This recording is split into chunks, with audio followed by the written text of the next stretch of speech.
హీరోయిన్లపై శివాజీ చేసిన వ్యాఖ్యలపై మండిపడ్డారు నటుడు ప్రకాష్ రాజ్. ఇలాంటి బట్టలు వేసుకోవాలో చెప్పడానికి మీరెవరని ప్రశ్నించారు. మహిళల విషయంలో పురుషుల దృష్టికోణం మారాలని ప్రకాష్ రాజ్ సూచించారు. శివాజీని ప్రశ్నించిన అనసూయపై విమర్శలు చేస్తున్నారని, తాను మాత్రం ఆమెకే సపోర్ట్ చేస్తానన్నారు.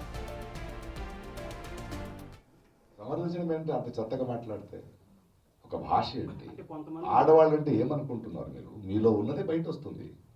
అదేంటా మాటలు, అదేంటా అహంకారం, అదేంటి ఆడాళ్ళని ఈడతారని? ఇవాళ ఆడవాళ్ళకి అన్యాయం ఎవరి నుంచి జరుగుతుంది? మగాళ్ళే కదా, తరతరాలుగా మనమే చేస్తున్నది కదా. మీరు ఒక వేదిక మీద మాట్లాడుతున్నప్పుడు మీకు ఉండాలి. సరే, ఆయన క్షమాపణ అడిగాడు, బట్ ఒక సంస్కారాలు బలిదారు కదా. ఇప్పుడు ఆమెను ఆంటీ అన్నాడు అంటే వాళ్ళ భాష చూడండి. వాళ్ళకి ఆడవాళ్ళ బాడీ పార్ట్స్ తప్పితే తెలుగు రాదు వాళ్ళకి. వాళ్ళ బాడీ పార్ట్సే మాట్లాడతారు. వాళ్ళు ఎంత సంస్కారాలు అనుకుని మాట్లాడుతున్నా అంత అసహ్యం అది.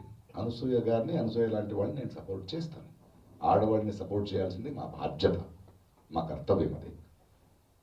శివాజీ గారు కానీ ఎవరు కానీ ఒక వేదిక మీద మాట్లాడేటప్పుడు ఒళ్ళు దగ్గర పెట్టుకుని, మీకు ఒక వేదిక ఎందుకు ఇచ్చారు? మీకు భిన్నాభిప్రాయాలు ఉండొచ్చు. భిన్నాభిప్రాయాలు ఎలా చెప్పాలి? ఏ మాటలతో చెప్పాలి? భాష అది, తెలుగు భాష అది కాదు కదా. ఆయన ఇప్పుడు సారీ చెప్పాడు, బట్ మిగతా వాళ్ళు వదలరు. అది స్టార్ట్ అవుతుంది. ఇప్పుడే ట్వీట్ చేశారు అనసూయగా, నువ్వు స్ట్రాంగ్గా ఉండు. ఆ సంస్కారాలు అసహ్యం తెలుస్తుంది నాకు. నన్ను అదే తిడుతుంటారు. ప్రకాష్ రాజ్ గారు మీరు ఎందుకు మాట్లాడరాళ్ళు? అమ్మని లాక్తారు, చెల్లిని లాక్తారు, కూతురు లాక్తారు, అంతే. వాళ్ళ బ్రెయిన్ ఎక్కడుందో అక్కడే మాట్లాడతారు వాళ్ళు. అది నిజం. ఖచ్చితంగా శివాజీ గారు చెప్పింది తప్పు. ఒక సభ్య సమాజంలో వీ కెనాట్ ఎక్స్పెక్ట్ ఇట్. మీరెవరు చెప్పడానికి? మీ దృష్టి మార్చుకోండి. గిల్లేది ఎవరండి అమ్మాయిని? ఆడవాళ్ళ? మగాళ్ళే కదా.